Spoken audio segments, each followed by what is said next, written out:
Hello and welcome to financial E learners. हम बात कर रहे थे अपने टाइम मैनेजमेंट को लेकर। चलिए आगे बढ़ते हैं। समय के उपयोग का रूल नंबर 4 जो है use your maximum travelling time, यानी कि यात्रा के समय का आपको अधिकतम उपयोग करना है।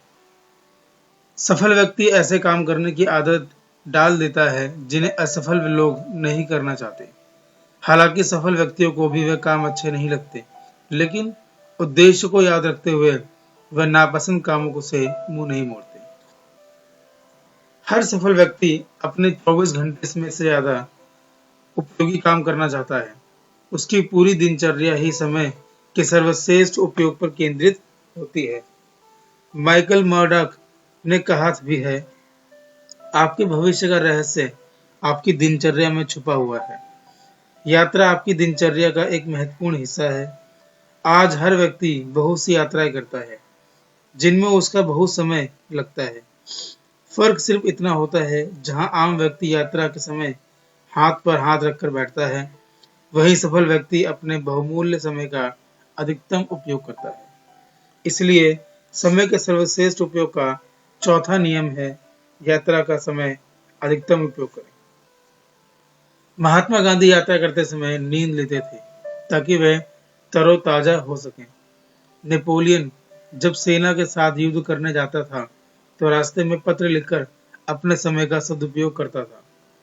एडिसन अपने समय की बर्बादी को लेकर इतने सचेत थे कि किशोर अवस्था में ही जब वे रेल यात्रा करते थे तो अपने प्रयोगों से जुटे रहते थे।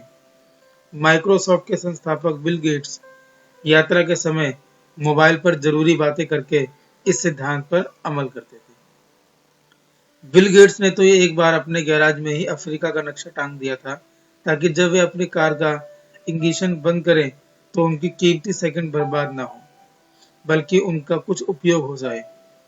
समय को लेकर सभी सफल लोग सतर्क रहते हैं क्योंकि वे जानते हैं कि समय सबसे बड़ा बलवान होता है और इसके सदुपयोग से ही सफलता संभव है। आप और हम अपनी यात्रा के समय का लाभ उठा सकते हैं। नौकरी पेशा लोगों को घर से ऑफिस तक जाने की यात्रा में काफी समय लग जाता है और सेल्समैन का तो अधिकांश समय ही यात्रा में बीतता है।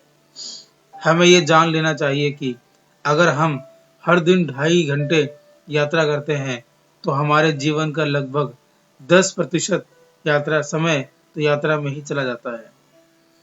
इस समय में कोई मूल्यवान कार्य करके आप अपना सार्थक उपयोग कर सकते हैं। देखिए, यात्रा के दौरान ज्यादातर लोग या तो मोबाइल पर गाने सुनते हैं या फिर अखबार पढ़ते हैं या गपशप करते हैं। वे ये नहीं जानते कि इस दौरान कुछ अच्छी पुस्तकें पढ़कर, कुछ अच्छे टिप्स सुनकर या उनको कोई अन्य महत्वपूर्ण काम करके वे अपने लक्ष्य तक ज्यादा तेजी से पहुंच सकते हैं।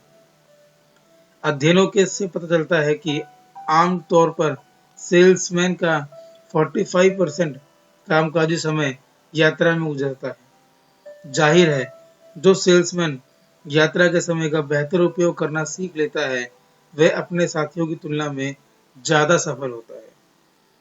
इंतजार करना किसी को अच्छा नहीं लगता, परंतु कई बार हमें मजबूरन किसी व्यक्ति या बस का ट्रेन का इंतजार करना पड़ता है।